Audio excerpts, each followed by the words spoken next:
Alors, nous allons continuer donc notre enseignement sur discerner le corps du Seigneur. Et jusqu'ici, nous avions parlé dans 1 Corinthiens 11 de comment est-ce que Paul a adressé, j'ai envie de dire, la conduite de l'église de Corinthe dans leurs différents repas. Et lorsqu'il a mentionné justement la Pâque, ou alors ce que les gens appellent la Sainte Seine, c'était dans une optique d'enseignement et de sortir une leçon principale de cette pratique qui était la marche dans l'amour. Est-ce que tout le monde se rappelle de ça? Le fait qu'il a utilisé la Pâque pour montrer que nous sommes tous un seul corps, nous appartenons tous à un même pain, donc nous avons tous eu part au même pain. Est-ce que tu peux me mettre, s'il te plaît, 1 Corinthiens 10, le verset 16. Alléluia.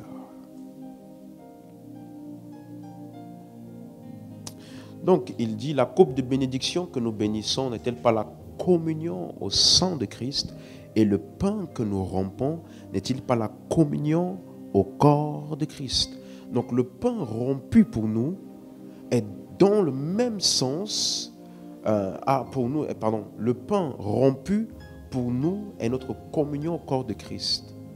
Et le sang est notre communion, la coupe de bénédiction est notre communion au sang de Christ. J'avais bien expliqué ça, on se rappelle. Donc ça veut dire que dans la pratique de la Pâque, la coupe de bénédiction pour nous représente notre communion au sang de Christ. Donc le fait que vous et moi, nous avons eu part, parce que le mot communion c'est ça, savoir une commune participation dans. Donc nous avons une commune participation dans le sang de Christ, le verset et la suite, reviens. Et le pain que nous rompons n'est-il pas notre communion au corps de Christ? En d'autres termes, le fait que nous tous, nous appartenons au même corps, c'est ça pour nous le pain rompu. Donc le pain rompu, ce n'est pas l'élément physique qu'on rompt dans la pratique de la Pâque. Le pain rompu pour nous, c'est notre communion au corps de Christ.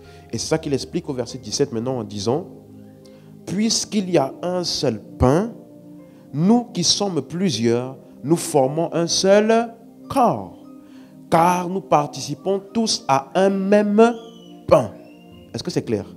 Donc l'expression le pain rompu fait référence au fait que nous sommes tous participants d'un même corps. Est-ce que c'est clair? C'est clair? Donc c'est ça le sens de la Pâque dont Paul est en train d'utiliser pour montrer que la Pâque est un signe de notre union commune dans le même corps. Et c'est pour ça qu'il a mentionné ça lorsqu'il parlait aux Corinthiens, lorsqu'il y avait de l'égoïsme. Par exemple, dans 1 Corinthiens 11, verset 20, il dit, 1 Corinthiens 11, verset 20, lorsque vous vous réunissez, ce n'est pas pour manger le repas du Seigneur. La suite, car quand on se met à table, chacun commence par prendre son propre repas, l'un a faim, tandis que l'autre est ivre. Vous voyez? Donc, il y avait des rassemblements où ils se réunissaient pour manger et il y avait une attitude d'égoïsme qui régnait dans cette église-là lors de ces moments.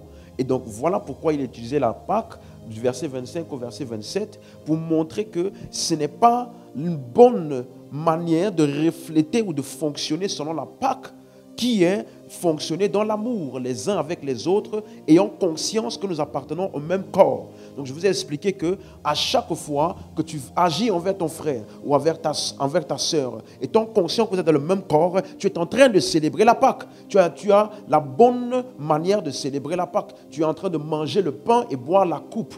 Amen. Donc nous mangeons le pain et nous buvons la coupe dans notre conduite aujourd'hui. J'ai expliqué ça, n'est-ce pas? Donc, la Pâque ou manger le pain, boire la coupe est vue dans notre conduite. À chaque fois que nous marchons dans l'amour. Donc, la leçon de discerner le corps du Seigneur, verset 29, lorsque Paul dit, celui qui mange et boit sans discerner le corps du Seigneur, mange et boit un jugement contre lui-même. Donc quand il parlait ainsi, il était en train de dire qu'à chaque fois que nous nous réunissons et que tu manges et tu bois, sans prendre en compte le fait que celui à qui tu prives de nourriture là est aussi membre du même corps que toi. Donc tu es en train de porter un préjudice à toi-même. Est-ce qu'on est ensemble? Donc la leçon qu'il voulait tirer dans cet enseignement ici, c'est la marche dans l'amour. Donc voilà pourquoi j'ai reçu la conviction d'étirer un peu ça. On devait terminer aujourd'hui, mais j'ai reçu la conviction d'étirer un peu ça pour remettre un peu quelques points importants sur la marche dans l'amour, puisque c'est ça la leçon de discerner le corps du Seigneur. Il est impossible pour toi de discerner le corps du Seigneur si tu n'as pas la conscience constante de la marche dans l'amour. Et donc on avait vu ça dans la série sur l'Église, dans Matthieu 18, verset 7. Jésus a parlé de ce qu'on appelle les offenses. Les offenses, bon, traduit dans Louis II par scandale. Il dit malheur au monde à cause des scandales. Dans la version anglaise, c'est à cause des offenses. Et il dit ceci, car il est nécessaire qu'il arrive des scandales. Mais malheur à l'homme par qui le scandale arrive. Donc, même chose dans Luc chapitre 17, verset 1. Jésus dit à ses disciples, il est impossible, dis avec moi, il est impossible qu'il n'arrive pas d'offense. Est-ce que c'est clair?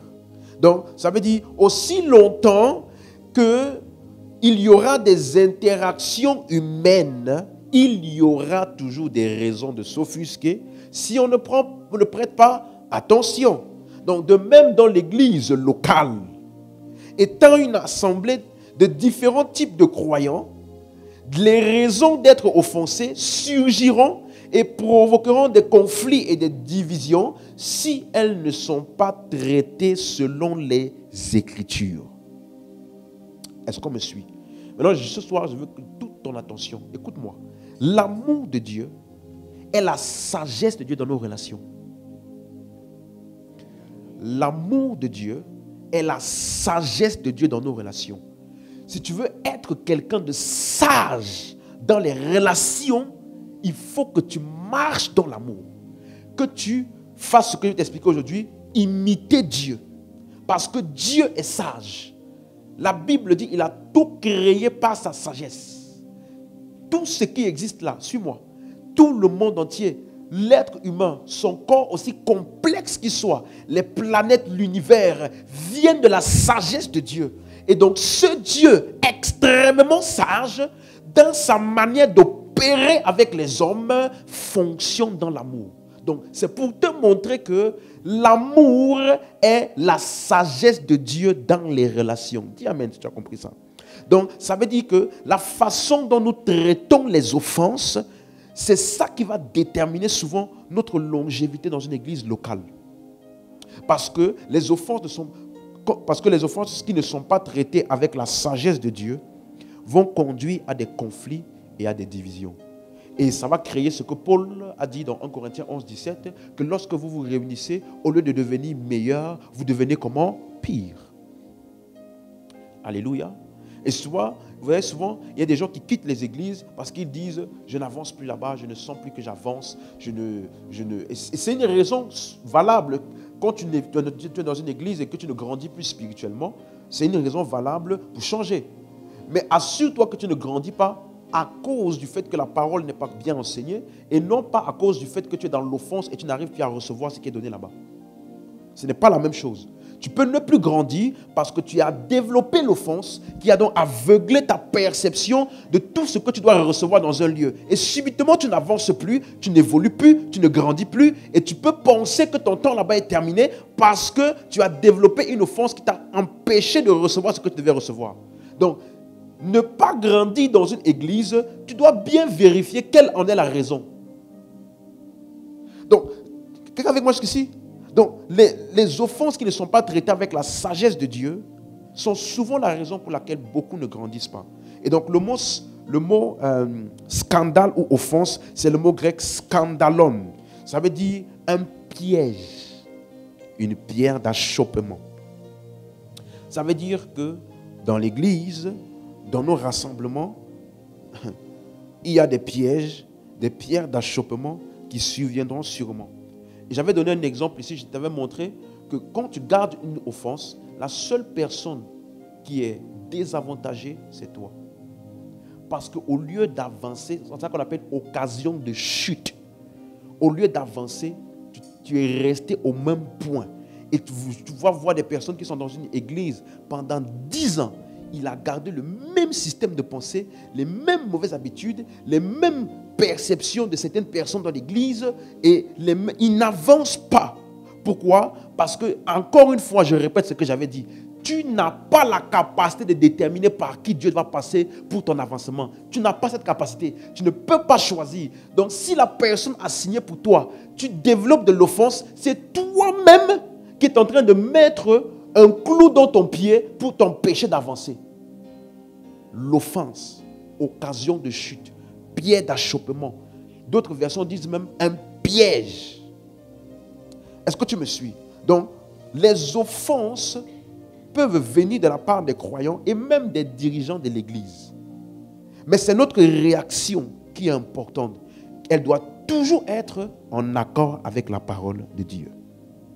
Et donc, comment est-ce que nous devons réagir aux offenses? D'après la parole de Dieu, à tout moment, nous devons marcher dans l'amour. Allons donc voir la sagesse de Dieu. Éphésiens 5, verset 1. Tu es avec moi? Ok. Éphésiens 5, verset 1. Devenez donc les imitateurs de Dieu, comme des enfants bien-aimés. Devenez quoi? Des imitateurs de Dieu. Donc, il y a des points sur lesquels nous pouvons imiter Dieu. Il y a des points sur lesquels tu ne peux pas imiter Dieu. Il est omniscient, tu n'es pas omniscient. Il est omnipotent, tu n'es pas omnipotent.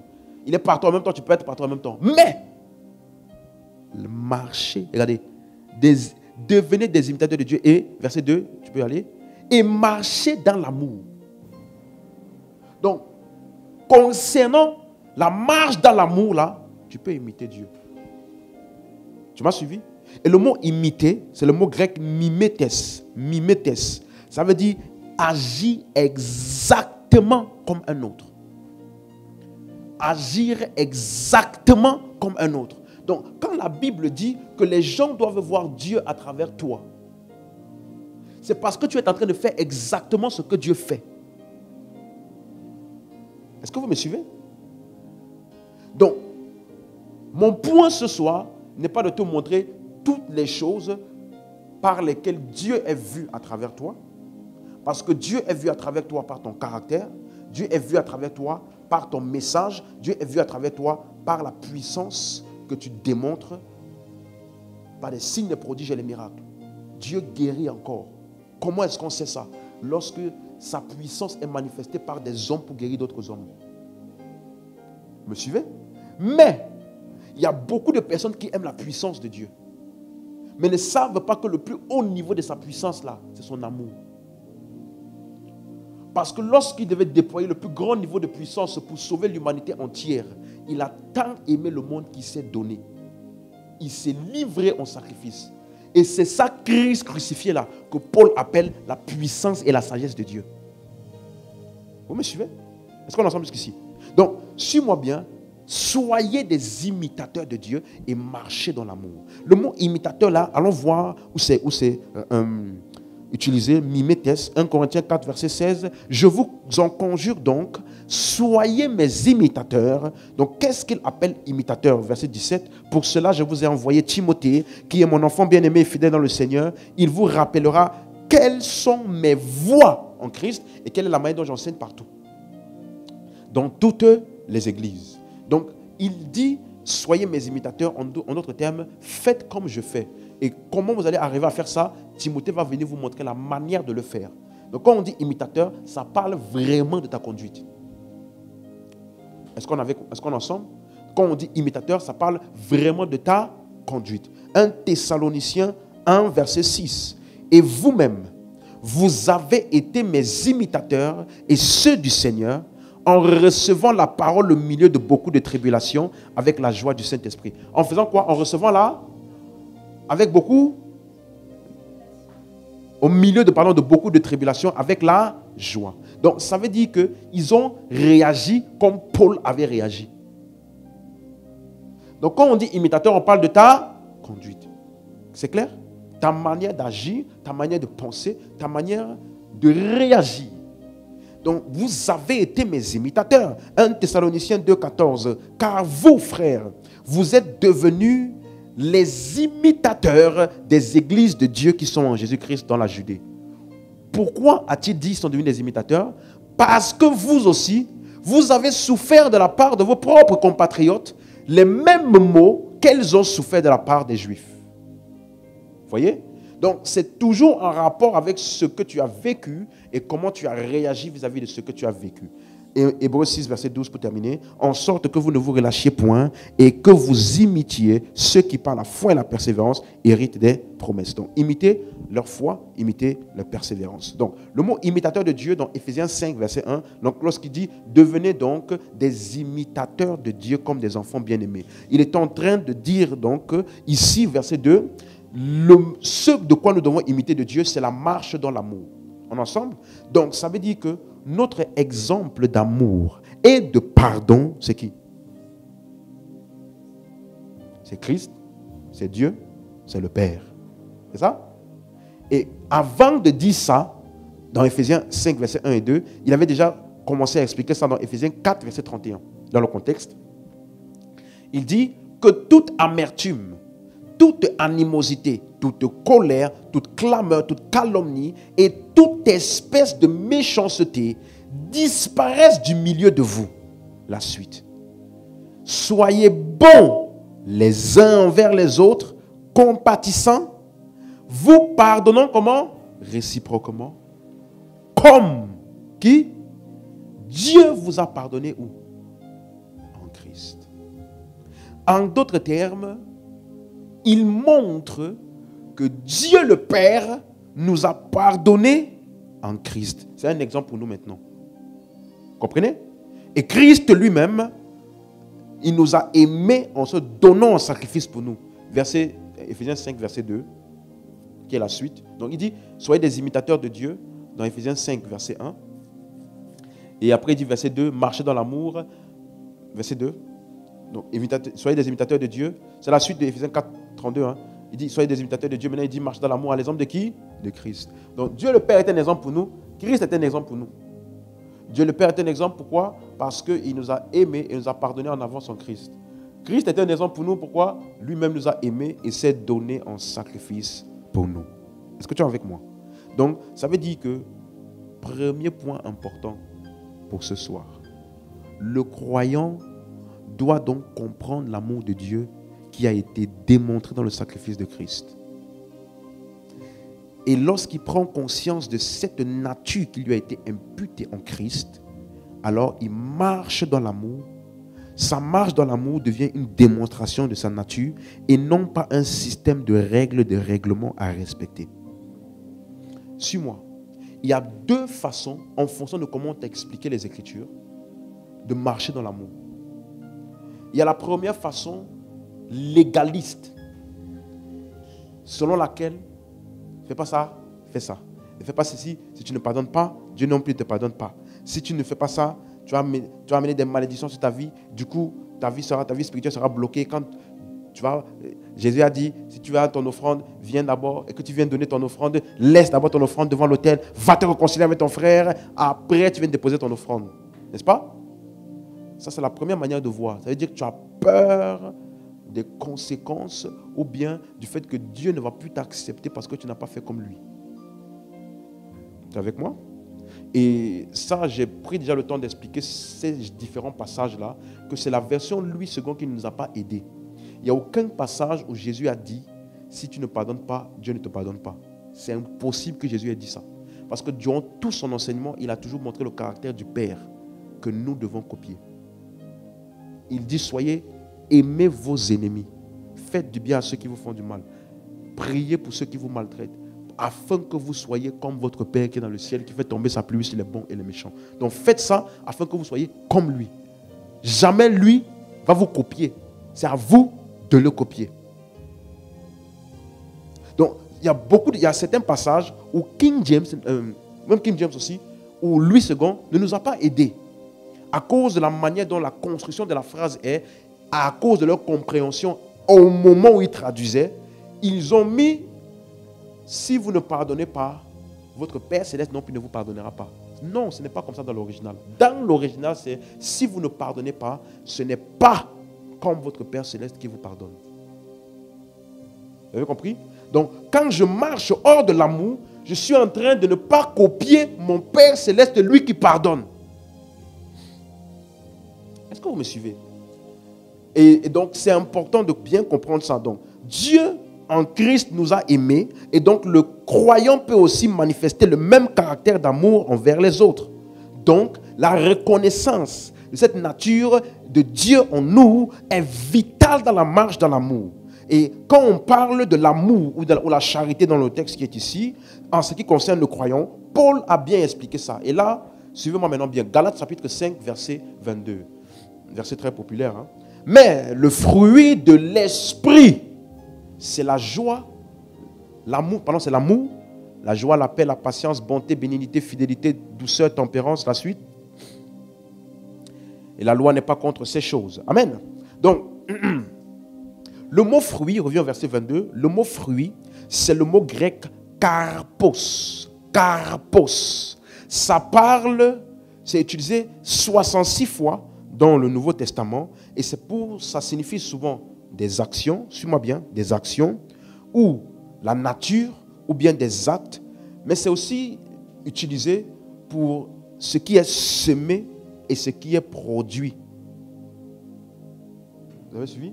Ce qui est semé et ce qui est produit. Ça veut dire le produit de quelque chose, le résultat de quelque chose. Je te donne un exemple. Si tu prends une graine d'arachide ou de haricot et tu le jettes dans la terre, après quelque temps, ça produit quoi?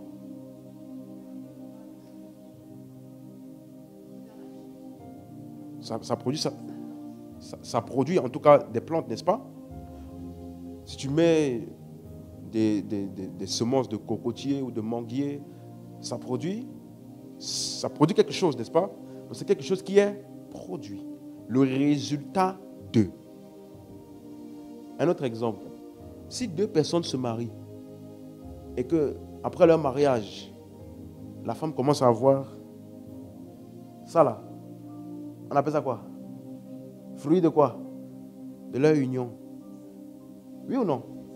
N'est-ce pas? Donc, c'est ça le mot karpos. C'est le produit. Ce qui est généré. Ce qui est produit par quelque chose. Donc, Paul n'a pas dit ici, voici les fruits de l'esprit. Il a dit le fruit.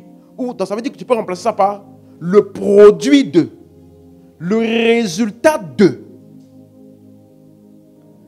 Donc la question est, de quel esprit parle-t-il? Est-ce que tu penses qu'il parle de l'esprit de ta grand-mère que tu as hérité, comme certains pensent? De quel esprit parle-t-il? Donc dans Galates 5, il parle du fruit de l'esprit. De quel esprit avait-il commencé à parler et expliquer plus tôt? Dans Galates chapitre 3, verset 2, par exemple, il dit, voici seulement ce que je veux apprendre de vous. Est-ce par les œuvres de la loi que vous avez reçu l'esprit ou par la prédication de la foi? Verset 3. Êtes-vous tellement dépourvu de sens? Après avoir commencé par l'esprit, voulez-vous maintenant finir par la chair?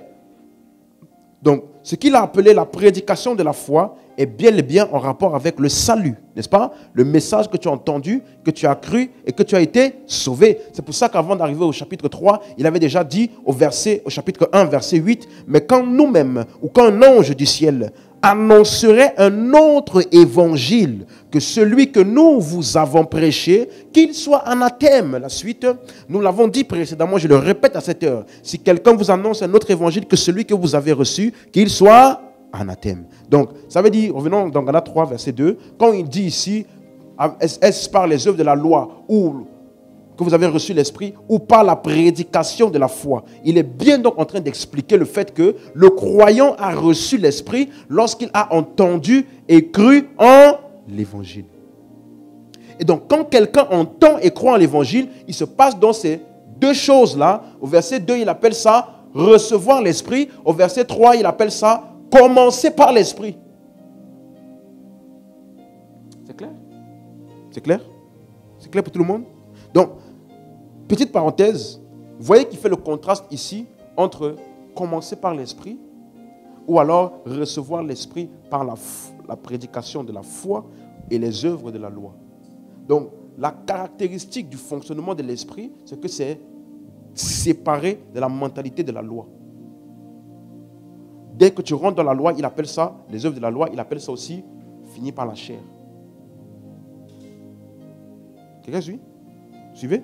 Donc, commencer par l'esprit ou alors être vivant en esprit, recevoir l'esprit, c'est quand tu crois, tu entends et tu crois à l'évangile. Verset 14. Afin que la bénédiction d'Abraham eût pour les païens son accomplissement en Jésus-Christ et que nous ressuscitions par la foi, quoi? L'esprit qui avait été promis. En d'autres termes, la foi en l'évangile de Christ, c'est par cela qu'un homme reçoit l'esprit qui avait été promis. Amen. Donc il n'y a pas, comme certains pensent, deux expériences du salut. Tu reçois le salut et puis tu pries beaucoup pour que l'esprit vienne en toi. Non. Recevoir le salut, c'est recevoir l'esprit. Dis Amen. C'est clair pour tout le monde? On peut avancer? Galates 4, verset 6 maintenant. Paul explique maintenant plus en détail. Et parce que vous êtes fils, Dieu a envoyé dans nos cœurs l'esprit de son Fils, par lequel crie, Abba Père. Ainsi, tu n'es plus esclave, mais fils. Si tu es fils, tu es aussi héritier par la grâce de Dieu. Donc, il appelle cela l'esprit de son Fils dans nos cœurs. Et ça fait référence à l'habitation de l'esprit dans le croyant qui fait de lui le Fils de Dieu et qui est reçu par la foi en l'évangile. Dis avec moi, je suis fils de Dieu parce que j'ai cru en l'évangile et j'ai en moi l'esprit de Dieu qui est l'esprit du Fils. C'est clair? Donc, l'esprit de Jésus ou l'esprit du Fils est en toi. C'est pour ça que toi et moi, tu ne dois jamais avoir aucune honte ni gêne en appelant Dieu ton Père. Appeler Dieu autrement que Père est un retranchement de ta nature. Parce qu'aucune autre créature sur terre, dans le ciel et sous la terre ne peut appeler Dieu Père. Uniquement la nouvelle création en Christ. Pourquoi? Parce que uniquement la nouvelle création en Christ a en eux l'esprit de son Fils, par lequel nous crions Abba Père. Quelqu'un me suit? Et le mot crier là, ça a en grec un sens de donner un message agonisant en criant. Ça veut dire que la fonction première de l'Esprit de Dieu en toi est d'imprégner en toi la nature affectueuse du Père à ton égard. Pas de te condamner, pas de te rappeler tes péchés. Non! De te rappeler la nature affectueuse du Père à ton égard. Abba Père. Alléluia. Donc, quand Paul a dit maintenant, donc, ça c'est Galates 4, n'est-ce pas? Maintenant, dans Galates 5, 22. Donc, quand Paul maintenant, dans Galates 5, 22, vient dire le fruit de l'esprit, il ne faisait donc pas référence à ce que toi tu vas produire. Suis-moi. Il n'y a aucun verset biblique qui dit qu'un chrétien doit produire du fruit. Le croyant doit faire quoi?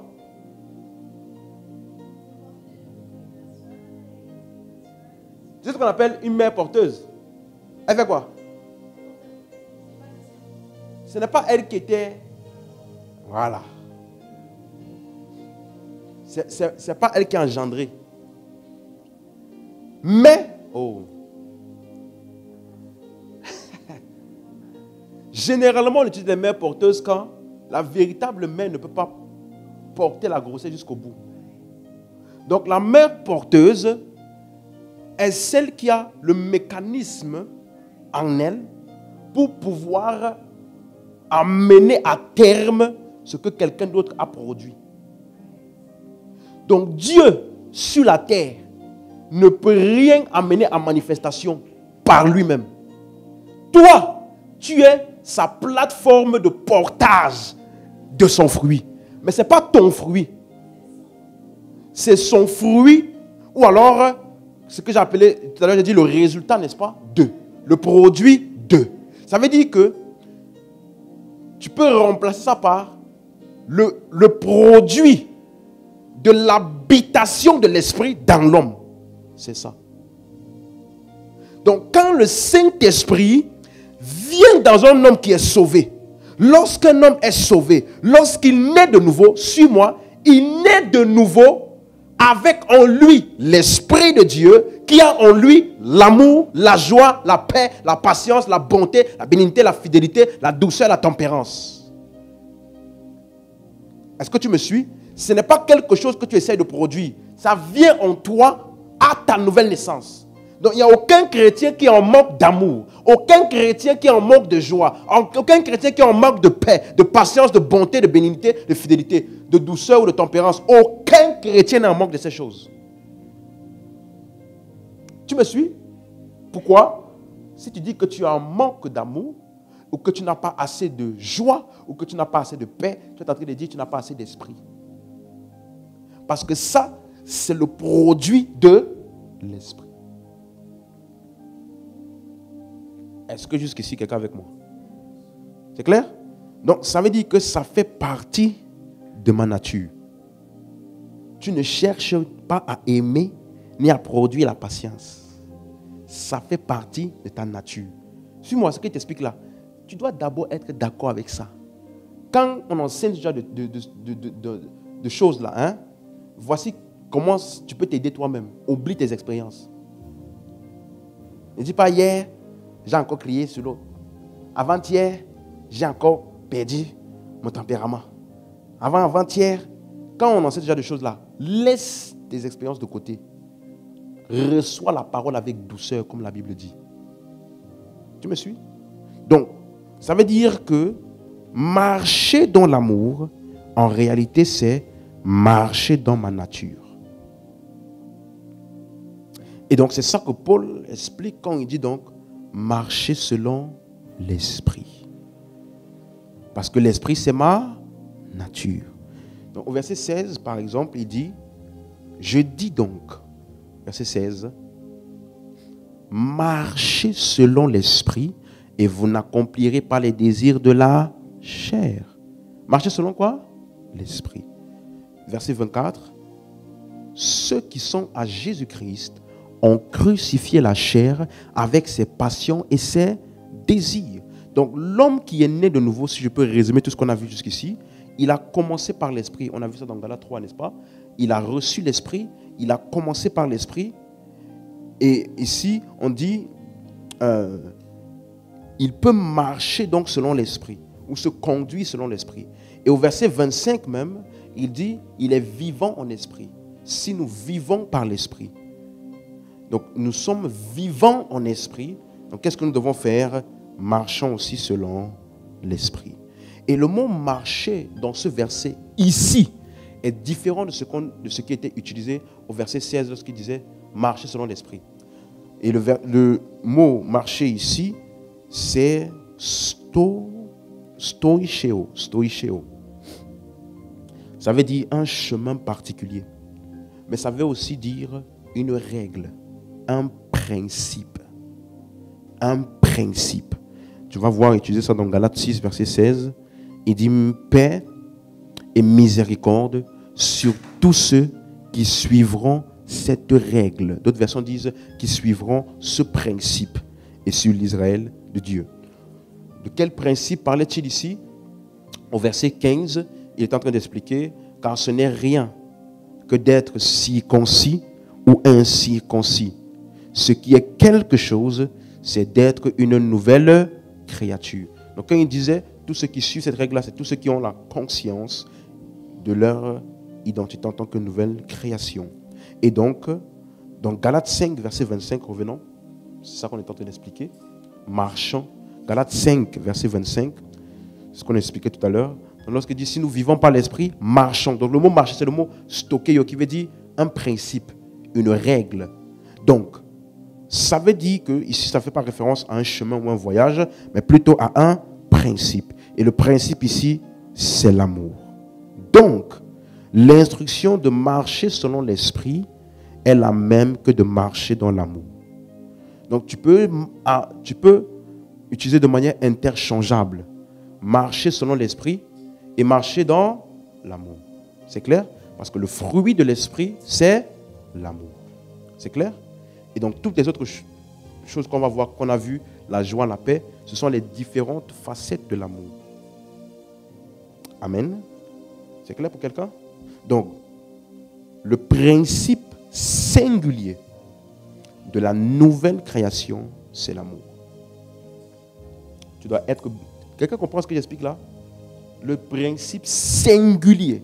C'est-à-dire, ce qui nous caractérise, c'est quoi? L'amour. Et donc même, à plusieurs reprises dans les Écritures, l'amour est résumé ou est décrit comme l'accomplissement des 10 commandements. Plusieurs fois c'est mentionné. Déjà c'est pour te montrer que, bon, on reviendra dessus peut-être plus tard dans une autre série, que les 10 commandements, ce n'est pas la loi de Moïse. Suivez?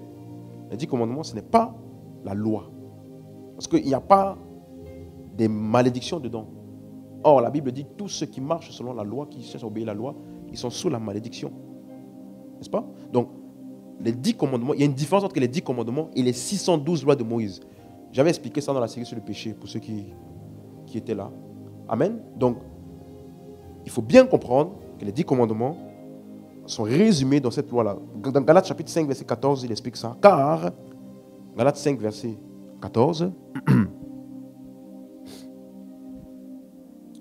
car toute la loi est accomplie dans une seule parole, dans celle-ci. Tu aimeras ton prochain comme toi-même. Romains 13, verset 9. En effet, les commandements, tu ne commettras point d'adultère, tu ne tueras point, tu ne déroberas point, tu ne convoiteras point, et ce qu'il peut encore y avoir se résume dans cette parole, tu aimeras ton prochain comme toi-même. C'est clair? Donc, lorsque tu marches dans l'amour, tu es en train d'accomplir tout ça. Amen. Regardez comment Jésus avait expliqué ça dans Matthieu 22, verset 35. Et l'un des docteurs de la loi lui fit cette question pour l'éprouver, la suite. Maître, quel est le plus grand commandement de la loi? La suite. Jésus lui répondit, tu aimeras le Seigneur ton Dieu de tout ton cœur, de toute ton âme et de toute ta pensée. La suite. C'est le premier et le plus grand commandement. Ça, j'avais bien pris le temps d'expliquer ça dans la série sur le péché. Ça, c'est le premier et le plus grand. Il dit, tu aimeras le Seigneur, ton Dieu, de tout ton cœur, de ton âme et de tes forces. Maintenant, laisse-moi te donner une petite parenthèse. Tu ne peux pas aimer Dieu selon ton standard. Tu ne peux que aimer Dieu selon le standard de Dieu. Beaucoup d'entre nous, quand ils lisent, tu aimeras le Seigneur de tout ton cœur, ils pensent que ça veut dire exprimer son amour à Dieu. Montrer à Dieu qu'on l'aime. Mais qui t'a dit que c'est ça le standard de Dieu, de son amour? Suivez? Tu ne peux aimer Dieu que selon son standard. Et aimer Dieu selon son standard, c'est la foi en Christ.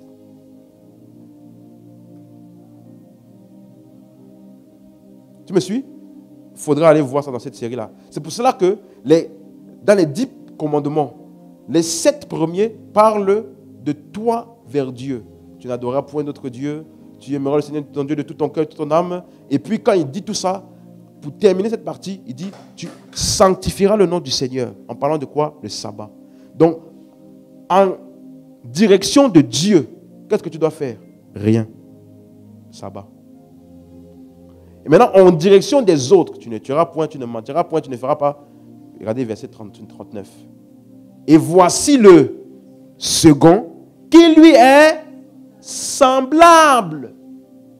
Donc, tu aimeras ton prochain comme un. Ça veut dire que le second commandement est le reflet du premier envers les autres. Semblable. Donc la manière dont tu reflètes ton amour pour Dieu, c'est en aimant les autres. Amen. C'est clair? Verset 40. De ces deux commandements dépendent toute la loi et les prophètes. Suivez? Deux commandements. Le premier, ayez foi. Le sabbat. Deuxième, l'amour envers les autres. Et si tu lis tous les épîtres, toutes les différentes recommandations, ça tourne toujours autour de ces deux commandements. La foi en Christ et l'amour pour les frères et les sœurs. Amen. Donc, tu vois, c'est la compréhension vitale que le croyant doit avoir concernant la marche de l'amour et que l'amour est donc notre nature. Marcher dans l'amour ou aimer les autres est naturel pour nous. Dis avec moi, marcher dans l'amour et aimer les autres est naturel pour moi. Ça fait partie de ma nature. Je pardonne naturellement. Je suis naturellement patient, doux, tempérant. Dis amen. Est-ce que c'est clair? Donc, nous pouvons marcher dans l'amour et pardonner de la même manière que Dieu nous a aimés et nous a pardonnés en Christ. Et donc, voici un des textes, dans 1 Corinthiens 13, verset 4. 1 Corinthiens 13, verset 4. La charité est patiente. Bon, permettez-moi de lire dans la version amplifiée en anglais. J'ai traduit ça en français pour vous parce que c'est beaucoup plus amplifié. Au lieu de dire simplement l'amour, la charité est patiente. Regardez ce qu'il dit. Il dit, l'amour dure longtemps et est patient et gentil. Donc, il dure longtemps et pendant qu'il est en train d'endurer là, il est patient et gentil. L'amour n'est jamais envieux ni débordant de jalousie. Il n'est ni vantard ni vaniteux et ne se montre pas hautain. Le verset 5, il dit, l'amour n'est pas vaniteux, c'est-à-dire arrogant et gonflé d'orgueil. J'ai aimé cette partie aussi. L'amour n'est pas impoli ou inconvenant et il n'agit pas de manière inconvenante. L'amour de Dieu en nous n'insiste pas sur ses propres droits ni sur sa propre voix, car il n'est pas égoïste, il n'est ni susceptible, ni agité, ni plein de ressentiment. Aïe. L'amour ne tient pas compte du mal qu'on lui fait. Il ne prête aucune attention à un tort subi. Verset 6. L'amour ne se réjouit pas de l'injustice, mais se réjouit lorsque le droit et la vérité prévalent. Verset 7. L'amour supporte tout et tout ce qui vient est toujours prêt à croire le meilleur de chacun. Ses espoirs sont inébranlables en toutes circonstances. Et il supporte tout sans faiblir. Tu as vu ça? Elle dit, l'amour là, a une espérance dangereuse. Et continue d'espérer, même dans le pire des cas. Quelqu'un, je ne sais pas qui m'a posé la question. À ton avis, pourquoi Jésus, sachant que Judas est celui qui va le trahir, le garde auprès de lui? À ton avis? L'amour espère tout. Que même un Judas peut changer. Quelqu'un me suit? Donc, si la nature du croyant est l'amour, alors il suffit de dire que tout croyant peut naturellement marcher et se conduire dans l'amour. Donc, ne pas marcher dans l'amour, c'est agir en dehors de ce que nous sommes naturellement en Christ. Amen. Ne pas marcher dans l'amour. Tu vois, il a dit tout à l'heure, l'amour n'est pas susceptible. Tu ne dois pas être connu pour quelqu'un de susceptible. C'est-à-dire, il y a certaines choses qu'on ne peut pas te dire. On ne peut pas faire comme ça avec toi. Parce que dès qu'on fait comme ça avec toi, tu es offusqué, tu boudes, ou bien tu ne parles plus, ou bien tu ne sais pas quoi. Ça, ce n'est pas l'amour. L'amour ne tient pas, là il dit, ne tient pas compte du tort qui lui est fait. Donc, l'amour sait qu'on peut me faire du tort. Mais malgré ça, j'apprends à passer outre de ce tort-là pour continuer à voir et à percevoir les personnes comme Dieu les voit. Et ça là, c'est naturel pour toi et moi. Amen. Ok. Maintenant, la question est, comment ça se fait-il donc qu'il y en a plusieurs qui ne marchent pas dans l'amour? Si c'est si naturel pour nous. J'ai une question. Qui a l'Esprit de Dieu ici? Qui croit qu'il a reçu l'Esprit de Dieu? Hein? T'es sûr? Persuadé? À 100%? T'es sûr? Amen. Tu sais, dans notre église là, quand on disait, à l'époque quand tu disais, je me rappelle ça, dans notre ancienne église là, quand on dit quel est cet esprit-ci, déjà, tu vois déjà que ce n'est pas tout le monde dans la salle. Hein? Elle dit que toi, tu es censé être celui qui a vraiment lutté, parce que pour avoir le Saint-Esprit là-bas, tu dois lutter, tu dois arrêter tel péché, arrêter telle chose, vraiment te conduire tout, pour que le Saint-Esprit vienne maintenant dire, c'est bon, je viens en toi. Donc, il n'y a qu'une partie de l'église qui a le Saint-Esprit, d'après eux. Hein? Donc, quand on dit maintenant, quel est le Saint-Esprit ici? Tu lèves la main. Quand le pasteur dit maintenant, tu es sûr? Pourquoi comment ça fait? Du goût. Tu vois comment 2, 3 là, ils baissent les mains parce que certainement hier ou avant-hier, ils ont fait des gaffes. Et leur conscience est en train de les accuser. Tu vois, il me rappelle une fois, j'étais dans cette église-là et j'étais parti au pays. Parce que je venais... ça faisait pas longtemps que j'étais en France. Et donc, dès que j'ai eu mes vacances, je suis allé au pays. Quand je suis allé au pays, je venais de me convertir. Hein. J'ai fait des bêtises là-bas. Quand je suis revenu au milieu des frères, je me suis rappelé de tout ce que j'ai fait là-bas. Le culte du soir, on a dit, quel est le Saint-Esprit? J'ai mis ma main dans ma poche. Et à la fin du culte, je suis allé parler au pasteur. Et je suis allé parler à ma responsable à l'époque pour lui dire, franchement, est-ce que tu peux prier pour moi pour que je puisse réavoir le Saint-Esprit? Et elle a prié pour moi. Elle a dit, prie comme ça chaque soir. Demande, Saint-Esprit, viens. Oh, je sais que j'ai déconné, mais viens. Et j'ai prié. Jusqu'au jour où j'ai dit, c'est bon, j'ai.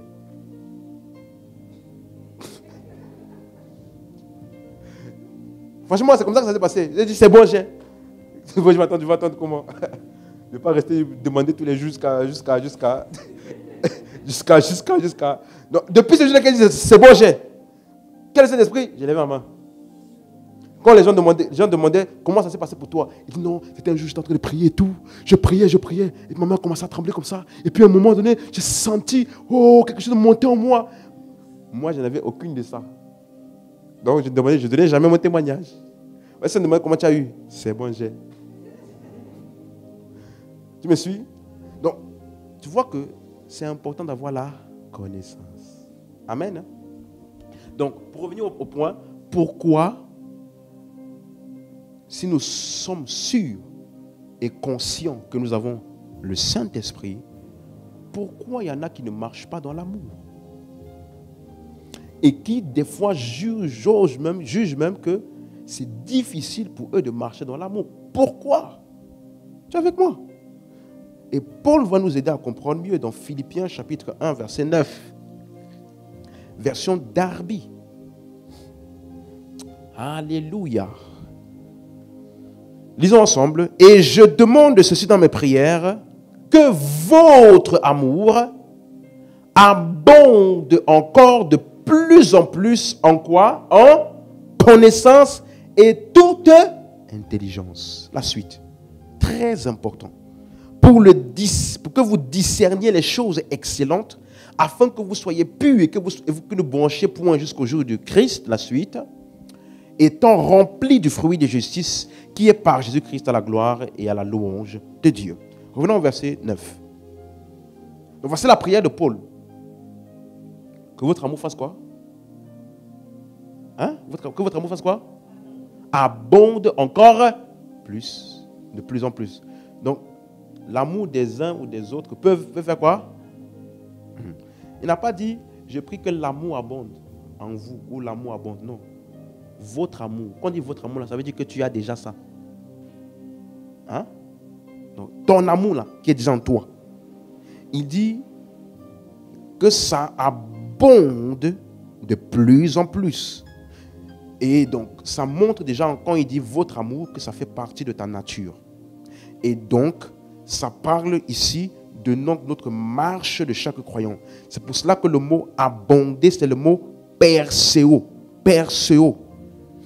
P-E-R-2-S-E-U-O. Perseo. Ça veut dire augmenter. Augmenter. Et le mot plus, c'est le mot malon qui veut dire dans un plus grand degré. Donc ici, je peux reformuler en disant que Paul a prié pour que le croyant progresse dans sa marche d'amour envers les autres. Que ton amour soit de plus en plus visible, de plus en plus, c'est-à-dire abonder veut dire s'exprimer, se manifester de plus en plus. Donc Paul priait pour que notre marche dans l'amour, que nous puissions quoi? Progresser. Comment cela va-t-il se faire? Il dit en connaissance et toute intelligence. Quelqu'un suit? Donc ça veut dire que déjà le mot est ici, bon vous avez l'habitude, hein, c'est le mot c'est-à-dire dans le contexte ici. Amen. Et donc ça veut dire que la connaissance dont il parle ici, c'est toute intelligence. Ou alors la toute intelligence là, c'est la connaissance. Et le mot connaissance, c'est le mot épignosis, qui veut dire une compréhension précise et exacte. Voilà pourquoi dans Philémon chapitre 1 verset 6 dans la version anglaise, il dit afin que la communication de ta foi devienne efficace par la reconnaissance de tout bien qui est en toi en Jésus-Christ. Ça veut dire, le mot reconnaissance, là c'est encore le mot grec épignosis qui veut dire connaissance. Donc, ça fait référence à la compréhension précise de qui nous sommes en Christ, c'est-à-dire de notre nature. Revenons dans Philippiens 1, verset 9. C'est clair? Donc le mot connaissance, là, ça parle d'une compréhension exacte et précise de ta nature en Christ. Donc, quand Paul a dit toute connaissance, toute intelligence, après avoir dit connaissance, ça montrait qu'il était particulier pour comprendre la connaissance là, le mot connaissance là, pour mieux le comprendre, il faut savoir ce que veut dire intelligence. Amen.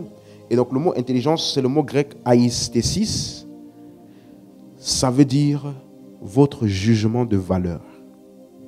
Ce que vous appréciez par vous-même. Jugement de valeur. C'est pour ça que j'ai aimé la version Summer. Tu as la version Summer? Tu peux mettre la version Summer de Philippiens 9. Vous allez voir, au lieu de connaissance et pleine intelligence, au lieu d'intelligence là, il change parce que c'est le mot jugement de valeur qui parle d'un discernement. Les différents choix que tu poses. Voilà, c'est ça. Il dit, et voici ce que je demande à mes prières, c'est que votre amour gagne de plus en plus, en pleine connaissance et en parfait discernement. Vous avez compris?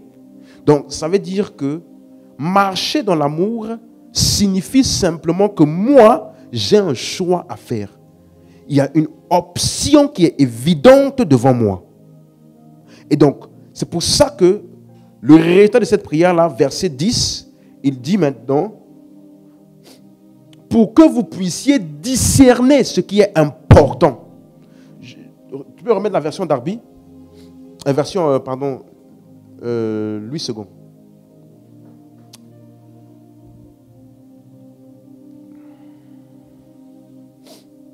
Pour le discernement des choses les meilleures.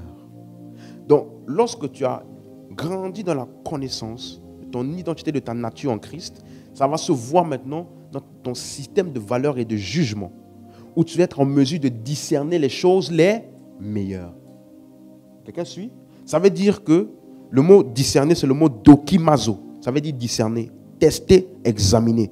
Et le mot meilleur, c'est le mot diaphéro. Diaphéro. C'est tiré de deux mots. C'est le mot diaphéro qui est ici. C'est tiré de deux mots, dia et phéro. On est ensemble? Et le mot dia, ça veut dire entre. Phéro, ça veut dire excellent. Donc diaphéro, ça parle de quelque chose de meilleur, quelque chose d'important. Donc quand tu grandis dans ta compréhension de ta nature d'amour en Christ, ça affecte maintenant les différentes choses et la manière dont tu discernes ce qui est important et ce qui ne l'est pas. Tu ne te laisses plus emporter par une quelconque chose qui t'est faite parce que tu as grandi dans la connaissance et la compréhension de l'amour et tu sais discerner les choses importantes des choses non importantes vis-à-vis de ce que les gens te font ou pas. Quelqu'un suit? Vous comprenez? Donc, ça montre que dans la marche d'amour du croyant, suis-moi bien. Marcher dans l'amour, là, ça ne veut pas dire que tu n'as pas d'options. Non, la marche dans l'amour montre qu'il existe des options, des choix auxquels je suis confronté. On vient de me faire ça. Il vient de se passer ça. J'ai deux choix. Et le fait que j'ai grandi en connaissance et pleine intelligence va me donner de discerner les choses meilleures vis-à-vis des choses auxquelles je suis exposé. Oh, quelqu'un comprend ce que j'explique?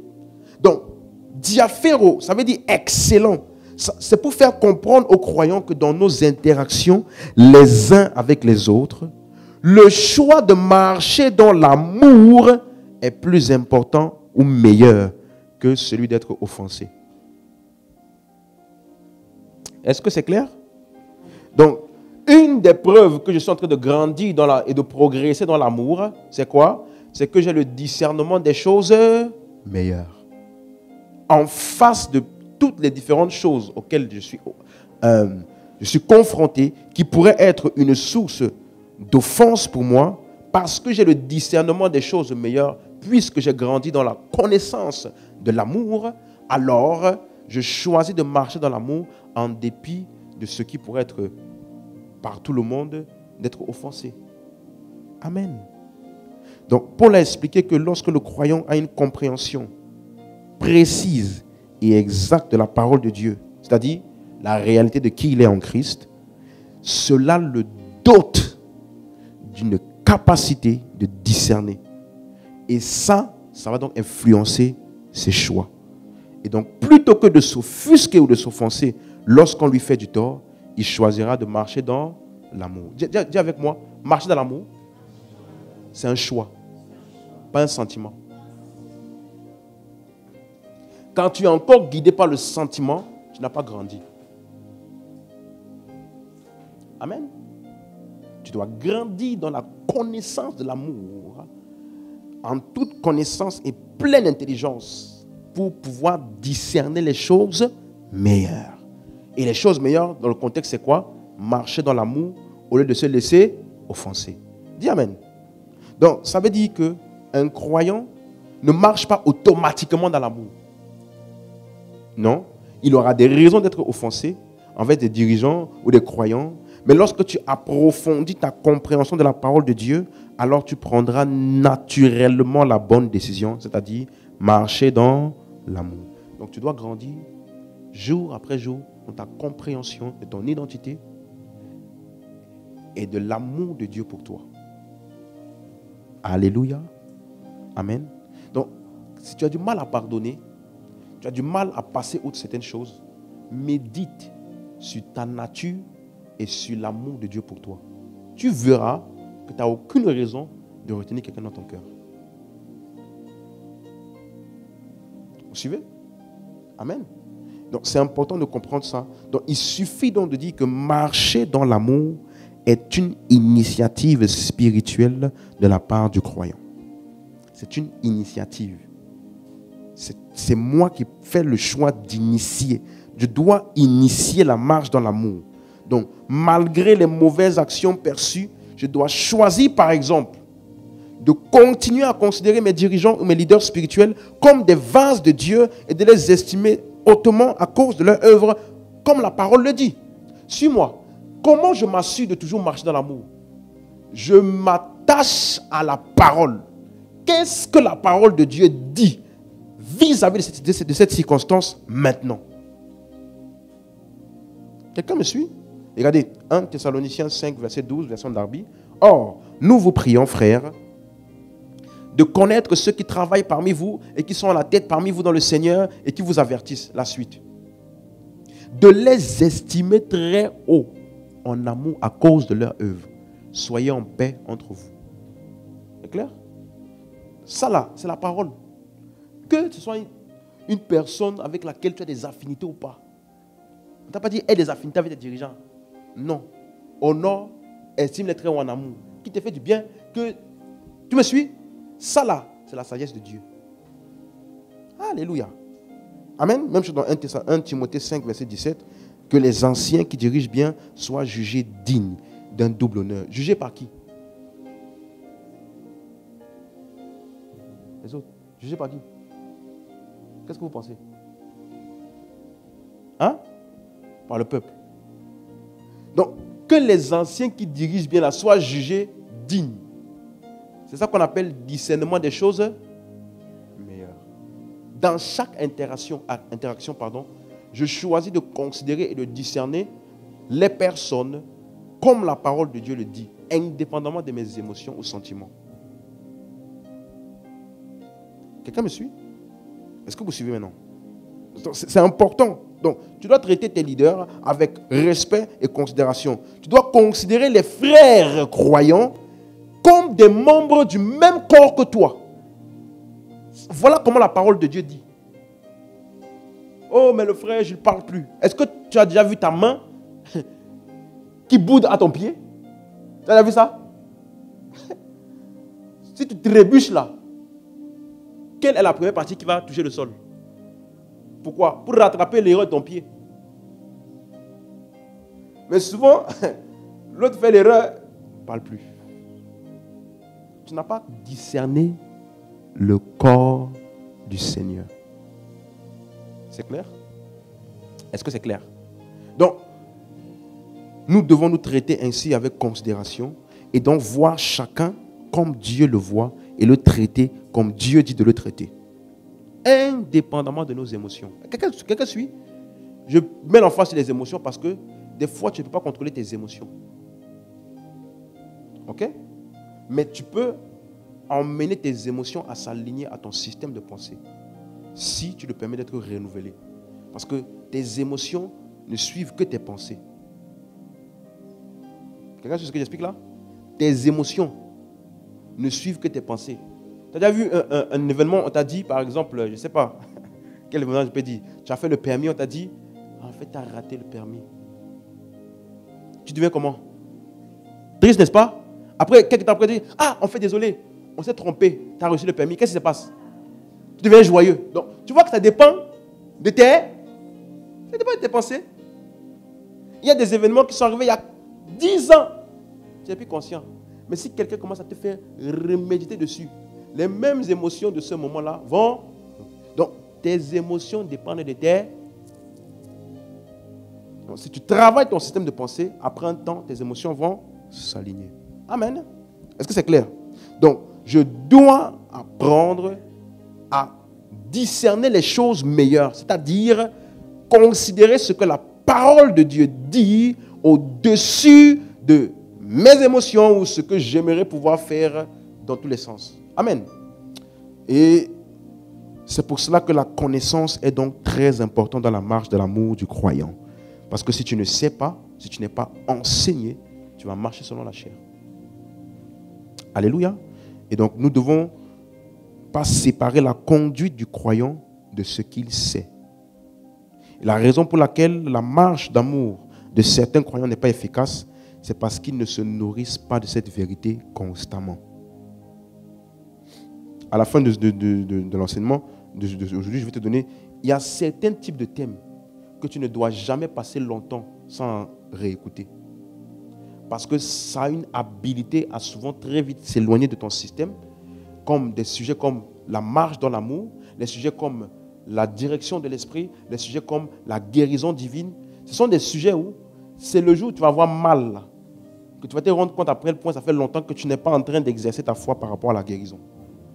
Donc, il y a des sujets sur lesquels tu dois constamment garder ton esprit conscient de ça, en prenant quelques moments de temps en temps pour réécouter certaines de ces vérités-là, pour garder mon esprit alerte vis-à-vis de ça. Sinon, tu peux très facilement le laisser échapper de ton esprit et faire autrement. Est-ce que vous comprenez? C'est clair? Donc, c'est pour ça que, par exemple, Paul, dans 1 Corinthiens 3, il dit « Parce que vous êtes encore charnels, en effet, puisqu'il y a parmi vous de la jalousie et des disputes, n'êtes-vous pas charnels et ne marchez-vous pas selon l'homme ?» En d'autres termes, il dit « Ne marchez-vous pas selon l'homme ». Il appelle ça charnel. l'homme ici, dans le contexte, c'est l'homme qui n'a pas l'esprit. Il dit, on voit dans votre conduite des caractères et des réactions des gens qui n'ont pas l'esprit. Donc ça montre qu'ils sont encore en train de se nourrir de leur système de pensée, de choses qui n'ont rien à voir avec leur nature qui est l'esprit. Est-ce que vous suivez? Et laisse-moi te dire, ce dont tu nourris ton système de pensée finira par déterminer ta conduite. Ok? Donc, le croyant doit nourrir suffisamment son intellect ou son système de pensée de la parole écrite. Et ce n'est pas seulement le moment où tu pries. C'est ça le rêve de beaucoup de personnes. C'est le moment du matin ou de l'après-midi ou du soir où tu pries. C'est là que tu te rappelles de la parole. Je lis la parole de Dieu, je lis les versets, et puis je prie, et puis non. Tu dois méditer la parole jour et nuit, la Bible dit. Ça veut dire, devant chaque circonstance, je dois m'entraîner à réagir selon la parole. Même si j'ai réagi en dehors, je me rappelle ce que la parole de Dieu dit, je la déclare, je marche selon ça. Est-ce que tu me suis? Et ainsi, tu es en train de t'entraîner jour après jour à marcher selon la parole qui est en fait ta nature. Amen. Amen. Donc, dès aujourd'hui, fais ça. À chaque fois que tu es exposé à une quelconque situation ou à une quelconque interaction, que dit la parole? Ah, tel frère m'a fait du mal. Telle personne m'a offensé. Que dit la parole? Si ton frère a péché contre toi, boude de ton côté. C'est ça? Non. Va le voir, toi et lui. C'est ce que la Bible dit. Si ton frère t'écoute, tu l'as gagné. S'il ne t'écoute pas, prends 2 ou 3 personnes, allez encore ensemble. S'il ne t'écoute pas, qu'est-ce que tu fais? Va rapporter à l'église. Est-ce que tu me suis? Pas rester dans ton coin et puis tu alimentes tout type de pensée bizarre vis-à-vis des gens. Et puis tu es dans un film. Et c'est toi seul l'acteur du film. Dans lequel tu es la victime. Et tout le monde sont des tyrans. Puis tu arrives à l'église. Bonjour la soeur. Bonjour. Pourquoi souffrir autant? Que dit la parole? Si tu appliques ça, tu vas t'éviter beaucoup de troubles inutiles. Et donc, c'est ça que Paul appelle renouveler l'intelligence. Romains 12, verset 2. Amen. Tu es béni ce soir? Romains 12, verset 2. Ne vous conformez pas au siècle présent. Dis à ton voisin, ne te conforme pas au siècle présent. Amen. Hein? Ça veut dire que le siècle présent dans lequel nous vivons là a déjà un système de pensée très défini avec lequel il fonctionne. Écoute-moi, tu n'as pas besoin de faire des efforts pour agir comme le monde. Parce que c'est ce qui nous entoure tous les jours. Les films que tu regardes, les vidéos que tu vois, les gens autour de toi, il y a rempli de malice, rempli de profit, de tout type de manigance les uns contre les autres. Donc ça là, c'est l'attitude naturelle du monde. On te dit, ne te conforme pas au siècle présent. Comment? Pas en essayant de ne pas te conformer. Ne vous conformez pas au siècle présent. Comment? Mais soyez transformés par le renouvellement de l'intelligence. Ça veut dire que depuis que tu as été sauvé, j'ai dit ça ici plusieurs fois, l'endroit sur lequel tu dois le plus travailler, c'est ton système de pensée. Tu me suis? Parce que il dit, afin que vous discerniez quelle est la volonté de Dieu, ce qui est bon, agréable et parfait. Tu sais pourquoi tu as besoin de transformer ton système de pensée? Parce qu'avant de recevoir Christ, laisse-moi te donner deux passages. Éphésiens 2, verset 1.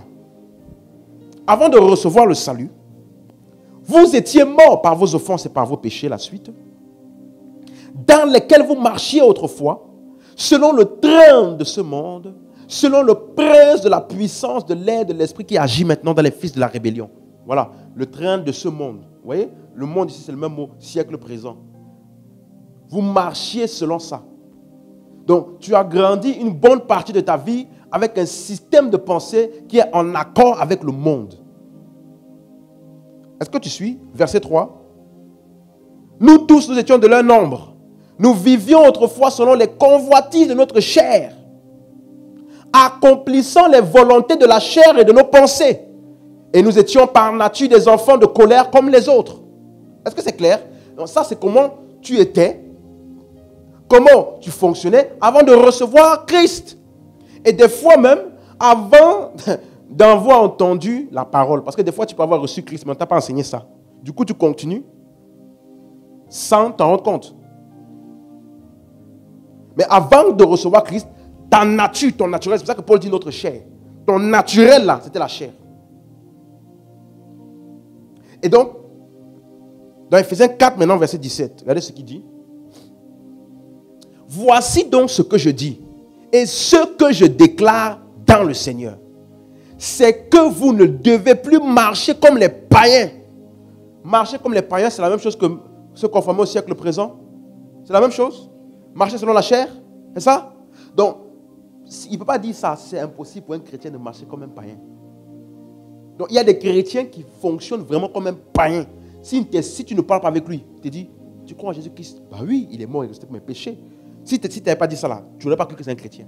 Tellement que moi, il vit comme un païen. Amen. Mais regardez, selon les païens qui marchent selon la vanité de leurs pensées. Donc, ce que tu leur vois faire là n'est que le résultat de ce qu'ils ont dans leur système de... Donc, avant de recevoir Christ, si nous marchions aussi comme ça, on veut dire que nous avons le même système de pensée. Amen. J'ai une bonne nouvelle. C'est que quand tu as reçu Christ, il n'a pas changé ton système de pensée. C'est une bonne nouvelle. Pour que tu aies la responsabilité active de le faire. Tu es avec moi? Tu es avec moi? Il t'a donné sa nature pour que tu marches selon sa nature. Ou alors que tu permettes à cette nouvelle nature d'affecter ton système de pensée. Donc, j'ai la nature de Dieu, mais mon système de pensée peut être contraire à ma nature. Donc, Paul dit, ne vous conformez pas, ne prenez pas la même forme que le siècle présent. La forme là, c'est la forme de quoi? Quelle est la partie de toi qui peut se conformer? Donc, il est en train d'indexer quoi? Ton système de... Donc, ne laisse pas ton système de pensée prendre la même forme que le siècle, mais laisse-le être transformé par le renouvellement de... Donc, ça veut dire que tu dois être transformé dans ton système de pensée pour qu'il quitte la forme du monde pour prendre la forme de ta nature en Christ. Et c'est ça qu'on appelle la croissance spirituelle. Donc, la vraie croissance ne se passe pas quand tu es en train d'abord de faire des actions. Les actions sont la conséquence de la croissance. La croissance se passe lorsque tu as quitté d'un système de pensée à un autre. Peut-être tu es encore dans les actions en train de faire certaines erreurs, mais ce n'est qu'une question de temps. Est-ce que tu suis? Donc, c'est pour cela que quand tu vas lire les épîtres, l'apôtre Paul prend plus de temps à rappeler aux croyants leur nature. Il les rappelle. Ne savez-vous pas? Ne savez-vous pas? Pas, arrête de faire ça, arrête de faire ça, arrête de faire ça, arrête de faire ça. Sinon tu vas aller en enfer. Les gens vont s'efforcer à changer les actions sans savoir que le changement d'action n'est que la conséquence du changement des systèmes de pensée. Il y a beaucoup de gens dans les églises aujourd'hui, ils sont en train de lutter dans une vie d'hypocrisie. Pourquoi? Parce que tellement on les a condamnés pour leurs actions qu'ils sont efforcés de changer les actions sans avoir changé le système de pensée. C'est impossible. Donc qu'est-ce qu'on fait? On fait semblant devant les gens. On apparaît saint, pur, correct, intègre, mais en cachette, on vit selon le monde. Pourquoi? Parce qu'on a mis l'accent sur les actions et non pas sur le système de pensée. Est-ce que j'ai parlé à quelqu'un? Donc, ne marchez pas comme les païens qui marchent selon la vanité de leur pensée. Donc, leur marche là n'est que le reflet de ce qui se passe dans leur système de pensée, de ce qui est ancré. Donc, ne laisse pas aussi toi, ton système de pensée, être conforme ou pareil à leur système. Regarde, ça veut dire que, il dit dans Ephésiens qu'on a tout à l'heure, nous vivons selon le train de ce monde, le système de pensée de ce monde. Donc, ça veut dire qu'avant de recevoir Christ, notre système de pensée était influencé par le monde. C'est clair? Et maintenant, ces influences ne devraient plus être au premier plan après que tu as reçu l'évangile. L'influence qui doit être maintenant en premier plan pour toi, regardez verset 22 maintenant, Éphésiens 4, 22.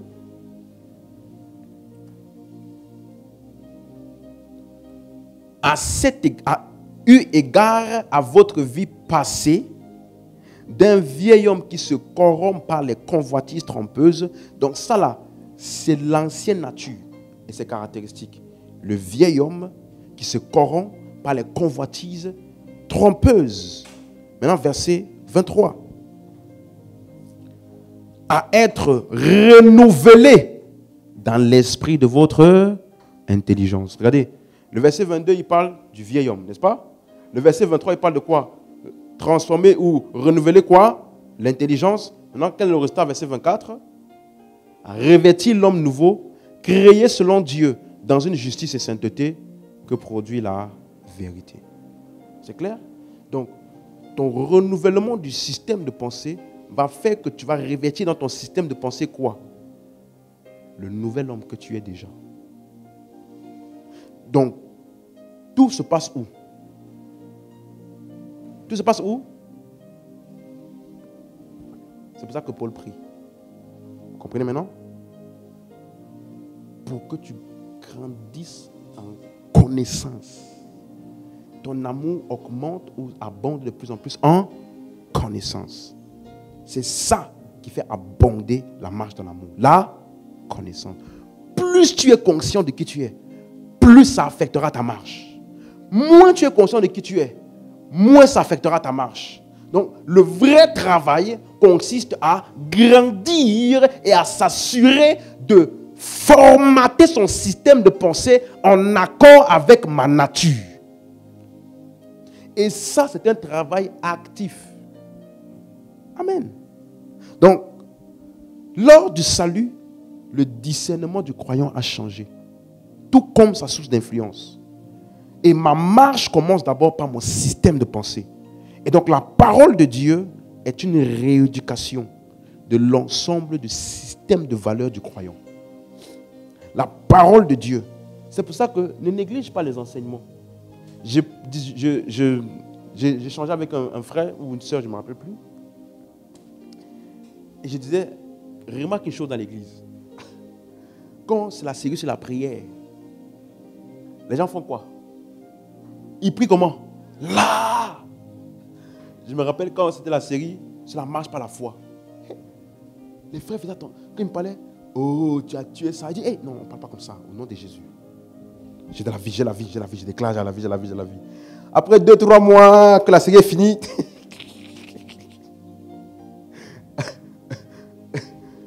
tu me suis? Donc, ce à quoi tu t'exposes là, ça t'aide à aligner ton système de pensée. Tu me suis? Donc, il faut aimer venir t'exposer à la parole et prendre cette parole-là pour la parler et la vivre durant ta semaine. Et j'ai dit, le renouvellement de l'intelligence est une action intentionnelle.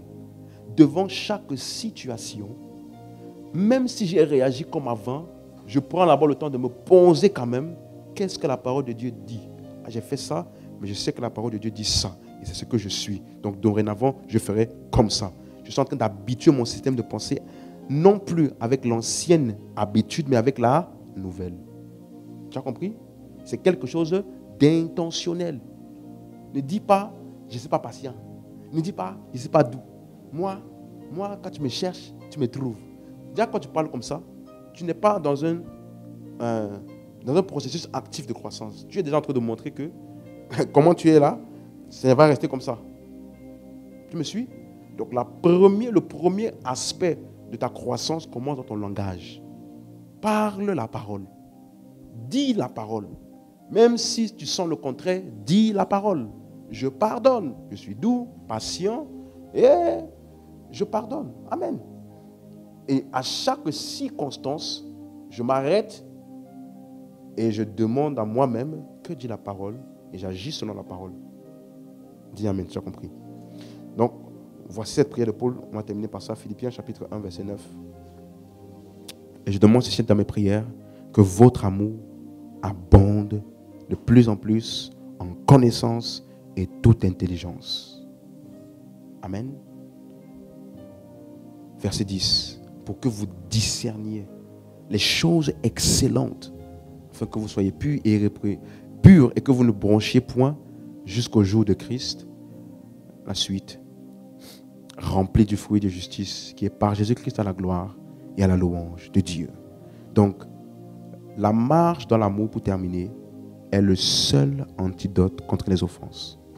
J'avais dit ça dans la série sur l'église locale et je le redis ici. La marche dans l'amour est le seul antidote contre les offenses. C'est le seul antidote contre la susceptibilité. Le fait d'être tout le temps susceptible apprend la marche dans l'amour. Amen. Et donc, c'est un choix que nous devons faire. Amen. Dis avec moi, la marche dans l'amour est un choix que nous devons faire. Amen. Et donc, la connaissance de la parole de Dieu renforce ce choix. Parce qu'elle nous révèle la réalité de qui nous sommes et par conséquent nous permet de marcher naturellement dans notre nature, qui est la marche dans l'amour, qui est la marche selon l'esprit. Amen. On peut se lever. Alléluia. Donc mon objectif ce soir était que tu puisses partir d'ici en étant conscient de comment tu dois marcher et de comment est-ce que cette marche se fait intentionnellement et non pas automatiquement. C'est naturel à cause de notre nature en Christ, mais le système de pensée avec lequel nous sommes venus en Christ a besoin d'être renouvelé. Et donc, c'est quelque chose qui est fait de manière active. Amen. Donc, on va juste prendre 2 minutes et tu vas prier avec moi. Selon ce verset-là de Philippiens 1, tu vas demander, Seigneur, que notre amour abonde de plus en plus en toute connaissance et pleine intelligence pour le discernement des choses meilleures, afin que nous soyons purs et irréprochables pour le jour de Christ, remplis du fruit de justice qui est par Jésus-Christ à la gloire de Dieu. Avant qu'on puisse prier, voici les sujets à s'exposer régulièrement dont j'ai parlé. La marche dans l'amour. Prends le temps, même après cette série-là, même après cette série, de temps en temps, prends un moment, tu écoutes un message, un enseignement qui parle de la marche dans l'amour, pour garder à ton esprit cette conscience-là. Amen. Les sujets sur la marche par la foi. Il y a beaucoup d'entre nous, après la série sur la marche par la foi, tu as laissé aller ton langage, tu as laissé aller comment tu réagis aux différentes circonstances devant toi. Et du coup, c'est quand quelqu'un va te parler ou prier pour toi que tu vas te rappeler qu'il faut que tu parles correctement, que tu crois correctement et que tu reçoives correctement. Est-ce que quelqu'un est avec moi? Donc, ce sont des sujets, garde ça constamment. Prends un moment, une fois par mois, une fois chaque 2 mois, tu écoutes un message sur la marche par la foi pour garder en tête cet aspect important de ta marche en Christ. Amen. La direction de l'esprit, on va voir ça dans la prochaine série. Des sujets aussi sur la prière. Amen. Prends de temps en temps un moment, tu écoutes un message sur la prière pour raviver ta conscience de l'importance de prier. Et dernièrement, des messages sur le ministère, l'œuvre du ministère, l'évangélisation, sauver les âmes et autres. Amen.